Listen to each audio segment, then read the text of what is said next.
Hi కవిత ma'am. Hi స్వరూప. Madam OP start చేస్తున్నారా?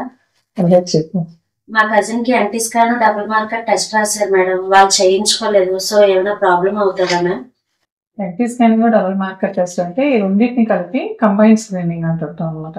So జనరల్గా ఇది ఫస్ట్ ట్రైమిస్టర్లో బేబీకి సంబంధించి జన్యుపరమైన లోపాలు ఏమైనా వచ్చే రిస్క్ ఉందా లేదా తెలియడానికి రొటీన్గా చేస్తుంటాం.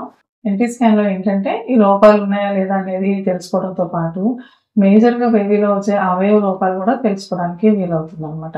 అందువల్ల కంబైన్డ్ స్క్రీనింగ్ అనేది తప్పనిసరిగా జెనెటికల్ ప్రాబ్లమ్స్ ఉన్నాయా లేదా తెలుసుకోవడానికి చేయించుకోవాలి. అయినా తనకి 12 to 13 వీక్స్ మధ్యలో స్కాన్ చేయించుకోమని చెప్పాం కదా, ఎందుకు మిస్ అయింది? వాళ్ళు ఊరు వెళ్ళడం వల్ల అవ్వలేదు మేడం. మ్యామ్ నెక్స్ట్ ఏం చేయమంటారు మ్యామ్? సో ఇప్పుడు ఎన్ని వీక్స్ వెళ్ళింది తను? 15 వీక్స్ మ్యామ్.